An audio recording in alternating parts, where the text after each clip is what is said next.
नमस्कार, मैं हूं पूजा सिंह और आप देख रहे हैं आर्यन टीवी नेशन। चलिए खबरों की शुरुआत करेंगे उत्तराखंड की कुछ खास बड़ी खबर के साथ। मुख्यमंत्री पुष्कर सिंह धामी आज हरिद्वार दौरे पर श्यामपुर के आर्यन नगर में मुख्य सेवक जन चौपाल कार्यक्रम में शामिल होंगे। शाम 5 बजे शुरू होने वाले इस कार्यक्रम में मुख्यमंत्री स्थानीय जनता की समस्याएं सुनेंगे और विभिन्न विकास कार्यों की समीक्षा भी करेंगे। कार्यक्रम में बड़ी संख्या में स्थानीय लोग, बीजेपी कार्यकर्ताओं के शामिल होने की संभावना है, जिससे आयोजन को लेकर खासा उत्साह देखा जा रहा है। वहीं सुरक्षा के कड़े इंतजाम किए गए और प्रशासन ने स्थल पर व्यापक व्यवस्थाएं सुनिश्चित की हैं।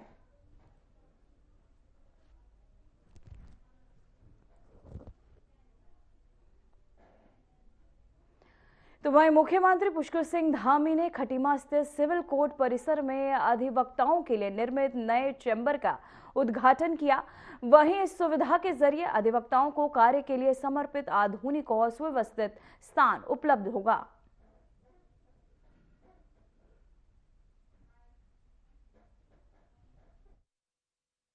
साथ ही आप सभी अधिवक्ता साथियों को हार्दिक बधाई और शुभकामनाएं देता हूं। आज का दिन आप सभी के लिए बहुत महत्वपूर्ण है और आपके साथ साथ ये मेरे लिए भी बड़ा महत्वपूर्ण, अत्यंत महत्वपूर्ण, क्योंकि आज हम खटीमा बार एसोसिएशन के नए चैम्बर भवन का लोकार्पण आज यहाँ पर हमने किया है और 2 वर्ष पूर्व इसके शिलान्यास का भी अवसर मुझे प्राप्त हुआ था। मुझे पूरा विश्वास है कि ये नया चैम्बर भवन हमारे सभी अधिवक्ता साथियों के लिए न्यायिक विमर्श विधि के अध्ययन का एक बहुत महत्वपूर्ण केंद्र बनेगा।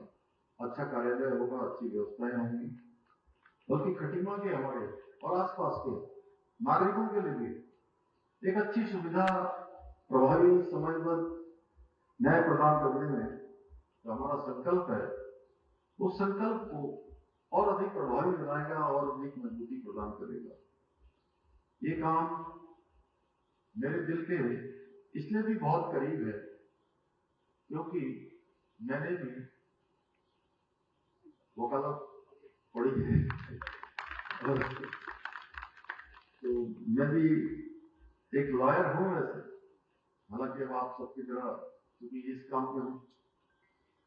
तो साथियों, आज आदरणीय प्रधानमंत्री श्री नरेंद्र मोदी जी के नेतृत्व में जो हमारे देश की न्याय व्यवस्था है, उसको आधुनिक, पारदर्शी और नागरिक केंद्रित बनाने के लिए अनेक ऐतिहासिक कदम उठाए जा रहे हैं। आज जहां आदरणीय प्रधानमंत्री श्री नरेंद्र मोदी के द्वारा गुलामी की मानसिकता वाले विभिन्न जो गैर जरूरी और अंग्रेजों के जमाने से चले आ रहे कानूनों को हटाकर वर्तमान परिस्थितियों के अनुरूप भारतीय न्याय संहिता 2023, भारतीय नागरिक सुरक्षा संहिता 2023 और भारतीय साक्ष्य अधिनियम 2023 को लागू करने का ऐतिहासिक काम किया है। इसके कारण से लंबे समय से जो लंबित मामले हैं उनको हल करने में बहुत आसानी हो रही है और न्याय व्यवस्था प्रभावी हो रही है।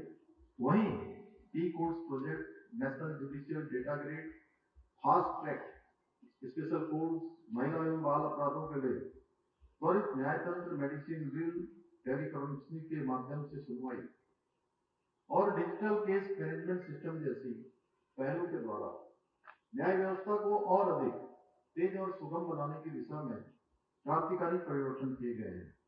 आज न्यायालयों में प्रभावी उपयोग में तकनीकी के प्रभावी उपयोग में न केवल समय की बचत की है, बल्कि प्रक्रियाओं को अधिक पारदर्शी और सुरक्षित बनाया है। इसके साथ ही नए कानूनों के अंतर्गत इलेक्ट्रॉनिक डिजिटल रिकॉर्ड को भी सबूत के रूप में मान्यता प्रदान कर दी गई है, जिससे जांच और अभियोजन प्रक्रिया पहले की तुलना में कहीं अधिक विश्वसनीय, वैज्ञानिक और प्रामाणिक बनी है।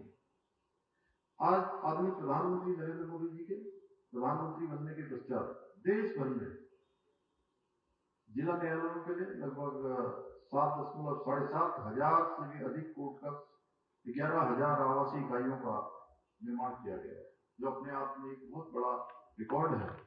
हम आदरणीय प्रधानमंत्री जी से प्रेरणा लेकर उत्तराखंड में भी न्याय व्यवस्था को आधुनिक स्वरूप देने के लिए निरंतर काम कर रहे हैं, विशेष ध्यान इस पर दे रहे हैं।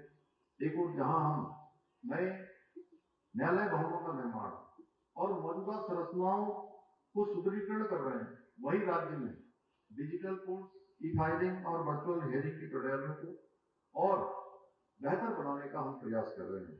इसके साथ ही विधि शिक्षा की गुणवत्ता बढ़ाने, युवा अधिवक्ताओं को मेंटरशिप उपलब्ध कराने के साथ ही महिला अधिवक्ताओं के लिए भी सुरक्षित व अनुकूल वातावरण तैयार करने की दिशा में कार्य कर रहे हैं।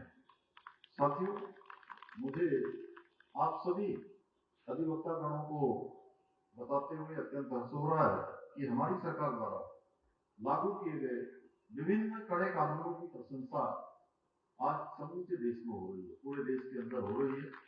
चाहे वो देश का सबसे सख्त नकल विरोधी कानून बनाना हो, या देश की आजादी के बाद उत्तराखंड पहला ऐसा राज्य बना जहां पर समान नागरिक संहिता का कानून बना और कानून बनने के बाद लागू होने का भी 1 वर्ष का सफलतापूर्वक कालखंड पूरा हो गया है। या धर्मांतरण विरोधी कानून बनाना हो, गंगा विरोधी कानून बनाना हो, या फिर भ्रष्टाचार, लैंड जिहाद सहित डेमोक्रेटिक चेंज, अवैध रूप से चलने वाले मदरसों के खिलाफ कड़ी कार्रवाई करना हो, इन सभी कानून सुधारों से आज उत्तराखंड की एक अलग पहचान पूरे देश के अंदर बनी है कि एक अनुशासित और अपराध के प्रति जीरो टॉलरेंस की नीति रखने वाले राज्य के रूप में हो रही है। महिला सशक्तिकरण और सभी नागरिकों में समानता लाने के उद्देश्य से लागू किए गए यूसीसी कानून आज देश के विभिन्न राज्य भी अपने यहाँ लागू करने की दिशा में काम कर रहे हैं। जिस तरह मां गंगा देवभूमि उत्तराखंड से निकलकर गौमुख तक जाती है, गौमुख से निकलकर गंगा सागर तक जाती है और पूरे देश को जल और जीवन देने का काम करती है, सभी को लाभ देने का काम करती है। उसी तरह से यूसीसी का कानून भी अब पूरे देश के लिए आने वाले समय में बहुत लाभ देने वाला है और उत्तराखंड इसका सबसे पहले चलने वाला राज्य बना है। नए कानून बनाने के साथ ही हम राज्य में बड़ी संख्या में कोर्ट में लंबित मामलों को तेजी से निपटाने की दिशा में भी काम कर रहे हैं। साथियों, हमारी सरकार अन्य क्षेत्रों की तरह ही राज्य में विधिक सेवाओं को और अधिक सुलभ, आधुनिक और जन केंद्रित बनाने के अपने विकल्प रहित संकल्प के साथ निरंतर कार्य कर रही है। मुझे पूरा विश्वास है कि हमारे इस संकल्प को साकार करने के लिए आप सभी इसी प्रकार हमारी सरकार को, मुझे अपना सहयोग, अपना आशीर्वाद, अपना समर्थन प्रदान करते रहेंगे और हम सभी मिलकर उत्तराखंड को देश का अग्रणी राज्य बनाने में अवश्य सफल होंगे। और आज अभी हमारे बार एसोसिएशन के अध्यक्ष जी ने कहा है कि यहाँ पर 40 चैम्बर और बनाने हैं। अभी आप 2 चरणों में 40 को आधा कर लीजिए।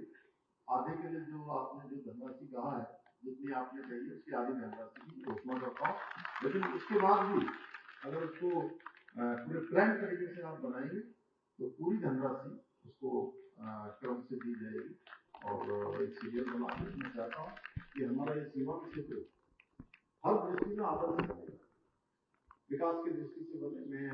ये मेरा शुरुआती कर्मभूमि क्षेत्र में अपना इसी को मानता हूँ, यही से मेरी शुरुआत हुई है और ये मेरा संकल्प है कि खटीमा क्षेत्र का चाहे कोई क्षेत्र हो, आज तो मैं आप सबके अधिवक्ता साथियों के बीच में हूँ, लेकिन जब भी जिस कार्यक्रमों में भी मैं रहता हूँ, मेरा प्रयास रहता है कि मैं उन सभी विषयों पर हमारा ये सीमांत क्षेत्र एक आदर्श क्षेत्र साबित हो। जहां भी हम पीछे आप देखिए, तमाम यहाँ पर खेल का स्टेडियम बनकर तैयार हो गया है, यहाँ पर हमारा रोडवेज का बस अड्डा आप ही के बगल में है, यहाँ पर शानदार बन गया, बाईपास बन गया, यहाँ पर सेंट्रल स्कूल बन गया, केंद्रीय विद्यालय बनना। जिला साहब, मैं आपके भी संज्ञान में लाना चाहता हूँ, मैडम आपके भी, कि यहाँ पर हमारे इसी खटीमा में अभी केंद्रीय विद्यालय भी संचालित हो गया। और केंद्रीय विद्यालय के साथ साथ जनजाति के हमारे बच्चों के लिए यहाँ पर आवासीय एकलव्य विद्यालय भी संचालित हो गए और हमारे सेना के लोगों को मुझे दिखाई दे रहे हैं टोपी वाले, तो सेना के लोगों के लिए यहाँ पर सीएसडी कैंटीन की सुविधा मिल रहा है। बाईपास आपका बन गया, अंदर से आने की जरूरत नहीं होती है। अंदर बहुत सारा धक्का लगता था, बहुत सारी परेशानियां होती थी। अभी कुछ काम और हम कर रहे हैं क्योंकि मुझे भी अभी अन्य कार्यक्रमों में जाना है और मुझे तो पता ही नहीं था कि यहाँ बोलना भी है आप लोगों से। मैं तो सोच रहा था वैसे ही मिलना है, एक लोकार्पण करना है, इसकी शुरुआत कर देनी है। काफी दिनों से सूरज भाई कह रहे थे, भरत जी भी कह रहे थे, तो मुझे लगा कि आज बस आपसे मुलाकात हो जाएगी। अरे बट्टू भाई आप भी यही के हैं क्या? अच्छा, तो ये बहुत अच्छा हुआ। आज महाशिवरात्रि का भी पर्व है और महाशिवरात्रि के पर्व के दिन ये शानदार शुरुआत हो रही है। आज इन चंद्रों का यहाँ पर लोकार्पण हो गया है। भगवान शिव हम सब पर कृपा करें।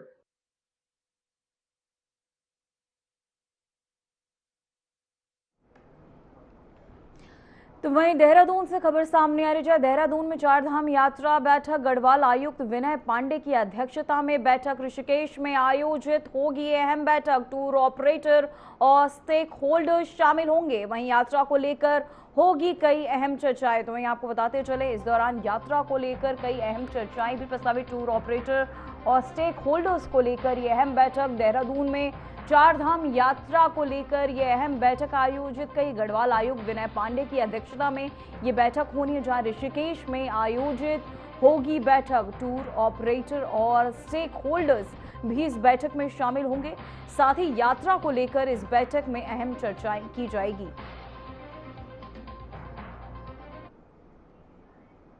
तो वहीं लोक भवन कूच को लेकर कांग्रेस और बीजेपी के बीच राजनीति गरमाई। नगर आयुक्त के निर्देश पर कांग्रेस के पोस्टर और बैनर हटाए गए। कांग्रेस नेता राजेश चमोली ने कहा कि बीजेपी सरकार लोक भवन कूच से घबरा गई, इसलिए उनके बैनर पोस्टर हटाए गए। उन्होंने इसे लोकतंत्र पर हमला बताते हुए जोरदार आपत्ति भी जताई।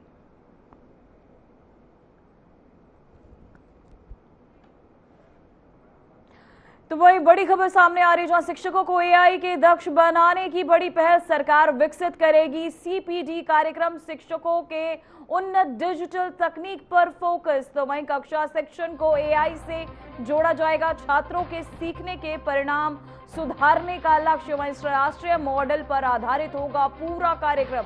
13.825 सरकारी स्कूलों में लागू करने की तैयारियां की जा रही हैं। तो वहीं रुड़की के रामनगर स्थित एक होटल में आयोजित प्रेस वार्ता में राज्यसभा सांसद नरेश बंसल ने केंद्रीय बजट को वर्ष 2047 तक भारत को विकसित राष्ट्र बनाने की दिशा में महत्वपूर्ण बताया। उन्होंने कहा कि भारत 7% से अधिक जीडीपी वृद्धि के साथ दुनिया की सबसे तेजी से बढ़ती अर्थव्यवस्था और तीसरी सबसे बड़ी अर्थव्यवस्था बनने की ओर अग्रसर है।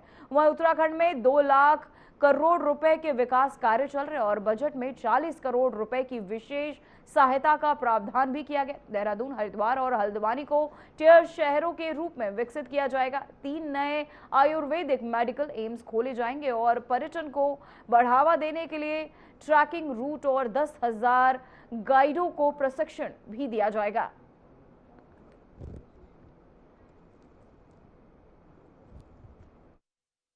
देखिए, विभिन्न वर्गों को जो बजट में प्रावधान रखे गए और उनसे जो लाभ हैं या जो निरंतर योजनाएं चली आ रही हैं, कैसे उसमें बजट को बढ़ाया गया है, इसके बारे में विस्तृत चर्चा हुई। जैसे कि हम लोग स्टार्टअप्स की बात करते हैं। देखिए, स्टार्टअप्स जो हैं वो एक ऐसा सेक्टर है जो बहुत लोगों को नौकरी देता है, बहुत सारा फंड्स लेके आते हैं। तो भारत में पिछले कई सालों में स्टार्टअप का एक कल्चर डेवलप हुआ है, उसके लिए इंक्यूबेटर्स बने हैं, उसमें एक पैसा गया है। जहाँ हम कैपिटल एक्सपेंशन की बात करते हैं, चाहे रोड्स की बात करें, चाहे आवास योजना के माध्यम से लोगों से बात करें, चाहे किसान सम्मान निधि से बात करें। 20 का बजट पिछले 10-11 वर्षों की यशस्वी प्रधानमंत्री नरेंद्र मोदी जी के नेतृत्व में हमारी यशस्वी वित्त मंत्री आदरणीय निर्मला सीतारमण जी ने लगातार जो केंद्रीय बजट पर आज हमारे राज्यसभा सांसद नरेश मंत्री ने प्रेस वार्ता करी। केंद्रीय बजट बहुत सुदृढ़ और बहुत अच्छा है। जैसे कि बात करी गई कि हमारी सरकार जो है 4 आर पे काम कर रही है, चाहे वो रोड्स हों, चाहे रोपवेज हों, रेलवे हो, कनेक्टिविटी पर इंफ्रास्ट्रक्चर बहुत काम हो रहा है। आप देख भी नहीं चाहते हो जो विकास का एक जाल सा बिछिया है। और उत्तराखंड के लिए खास तौर से जो बजट रखा गया है टूरिज्म के लिए, स्पिरिचुअल आध्यात्मिक राजधानी बनाने के लिए उत्तराखंड को, तो उस और हमारे प्रधानमंत्री ने खास ध्यान रखा है उत्तराखंड का। और जो हमारी ट्रेन पहाड़ पर चढ़ने वाली है ऋषिकेश से कर्णप्रयाग तक, वे भी लगातार काम हो रहा है। समझता हूँ कि चारों तरफ हाईवे जो बन रहे हैं, इस पर रोड बन रहे हैं। देहरादून दिल्ली हाईवे भी कंप्लीट हो गया है लगभग। आज आप देहरादून 1 घंटे में पहुँच रहे हैं। ये सब बजट में प्रावधान रखा गया और इससे मैं समझता हूँ कि उत्तराखंड का जो दशक है वो निश्चित रूप से जो है पूरे देश में एक अलग आयाम स्थापित करने वाला है।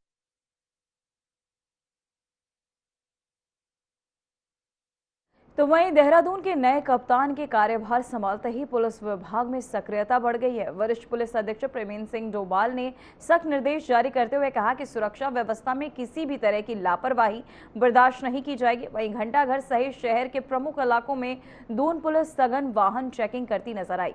हाल के दिनों में हुई घटनाओं के बाद जनता ने बने डर में, आपको बता दें, माहौल को देखते हुए पुलिस ने अपनी विजिबिलिटी बढ़ा दी है। अधिकारियों का कहना है कि सड़कों पर सतर्कता और नियमित गश्त के जरिए कानून व्यवस्था मजबूत की जाएगी और आम लोगों के बीच भरोसा कायम किया जाएगा।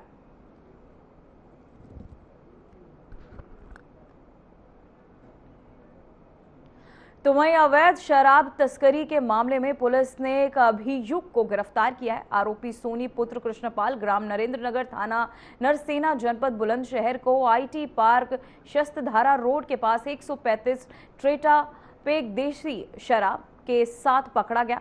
शराब तस्करी में प्रयुक्त एक्टिवा स्कूटी को भी सीज कर लिया गया है। वरिष्ठ पुलिस अधीक्षक देहरादून के निर्देश पर जिले में सभी थाना क्षेत्रों में लगातार सघन चेकिंग अभियान चलाए जा रहे हैं। पुलिस ने बताया कि अवैध शराब तस्करी को और बिक्री में लिप्त व्यक्तियों की पहचान कर उनके खिलाफ कड़ी कार्रवाई की जाएगी।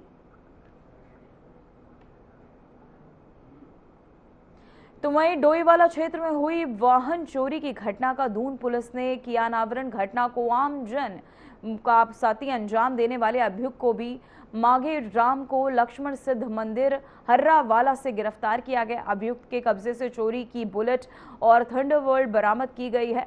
पुलिस ने सीसीटीवी फुटेज और मुखबिर तंत्र की मदद से आरोपी का पता लगाया। पूछताछ में अभियुक्त ने बताया कि महंगी बाइक चलाने का शौक पूरा करने के लिए उसने चोरी की। वरिष्ठ पुलिस अधीक्षक देहरादून के निर्देश पर थाना डोईवाला टीम ने मामले में कार्यवाही की।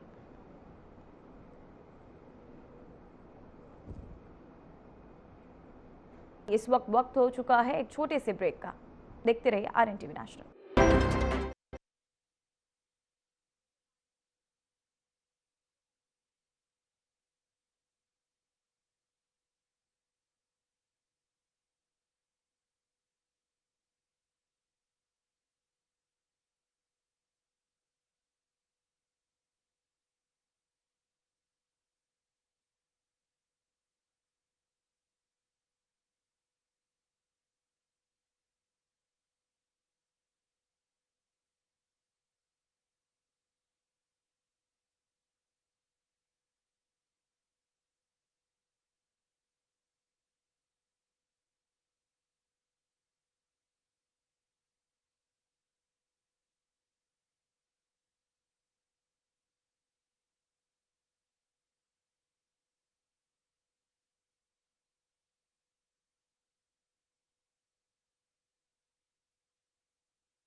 ब्रेक के बाद खबरों में एक बार फिर से आपका स्वागत है। तो वहीं देहरादून से बड़ी खबर सामने आ रही है, जहां जंगलों में आग का अलर्ट। प्रदेश के 30 स्थानों से आग की मिली सूचना। 52 हेक्टेयर जंगल में ही लग चुके हैं। वहीं आपको बताते चले, पहले ही आग लग चुके, जहां वन विभाग ने 1438 क्रूज स्टेशनों को तैनात किया। वन विभाग जन जागरूकता अभियान तेज किया गया। राज्य में आग रोकने के लिए सतर्कता बढ़ा दी गई है। तो वहीं आपको बताते चले, देहरादून से बड़ी खबर सामने आ रही है, जहां आग को देखते हुए अब सतर्क होती नजर आ रही है वन विभाग की पूरी टीम। तो वहीं ऋषिकेश के चंद्रेश्वर क्षेत्र में सोमवार सुबह एक मकान में गैस सिलेंडर विस्फोटक होने से अफरा तफरी मच गई। विस्फोट में 2 मंजिला मकान पूरी तरह जलकर राख हो गया। प्रत्यक्षदर्शियों के अनुसार अचानक घर से आग की तेज लपटें उठी और कुछ ही देर में जोरदार धमाका हुआ। आसपास के लोग मौके पर पहुंचे और बचाव कार्य शुरू किया गया। विस्फोट के कारण पड़ोसी घरों में भी दहशत का माहौल बना रहा। वहीं शुरुआती जांच में गैस रिसाव को हादसे की वजह माना जा रहा है।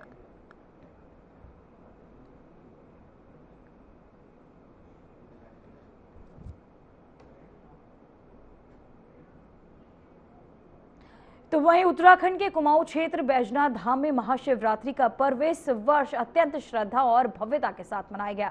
आयोजन के दौरान 9 लाख श्रद्धालुओं ने मंदिर पहुंचकर भगवान शिव का जलाभिषेक और शिवार्चन किया। वहीं आपको बता दें, सुबह 4 बजे से ही मंदिर परिसर में भक्तों की लंबी कतारें शुरू होने लग गई और वहीं दिन भर हर हर महादेव के जय घोष से पूरा क्षेत्र गूंजता रहा।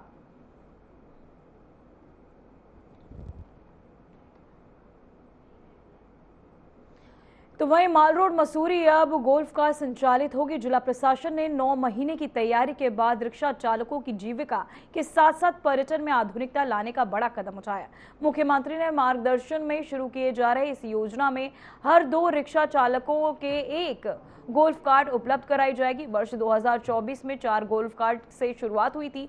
वर्तमान में 14 गोल्फ कार्ट संचालन में है और नए 40 जोड़ने के बाद कुल संख्या 74 होगी। और वहीं जिला प्रशासन ने बिना राजकोष खर्च के 3.36 करोड़ रुपए के CSR फंड से गोल्फ कार्ट योजना को धरातल पर उतारा। इस पहल से न केवल सुरक्षित यातायात और पर्यावरण संरक्षण को बढ़ावा मिलेगा, बल्कि रिक्शा चालकों के हित भी सुरक्षित रहेंगे।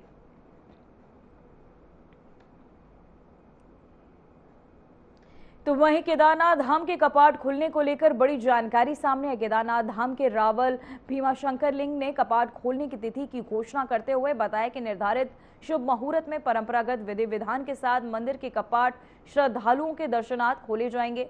वहीं रावल भीमशंकर लिंग ने कहा कि कपाट खुलने से पहले मंदिर परिसर में आवश्यक धार्मिक अनुष्ठान और तैयारियां पूरी की जा रही हैं। प्रशासन और मंदिर समिति भी यात्रा व्यवस्था को सुचारू बनाने के लिए व्यापक इंतजाम कर रहे हैं। हर साल कपाट खुलने का तिथि आज तय किया जाता है महाशिवरात्रि के दिन। उसी प्रक्रिया के अनुसार केदारनाथ जी का कपाट खुलने का तारीख 22 अप्रैल सुबह 8 बजे 2026 के दिन तय किया गया है।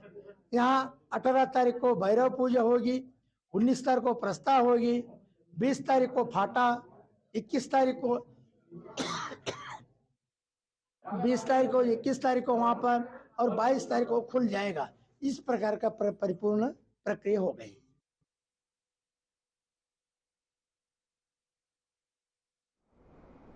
फिलहाल उत्तराखंड की खबरों में इतना ही। देखते रहिए RN टीवी नेशनल। मुझे दीजिए इजाजत। नमस्कार।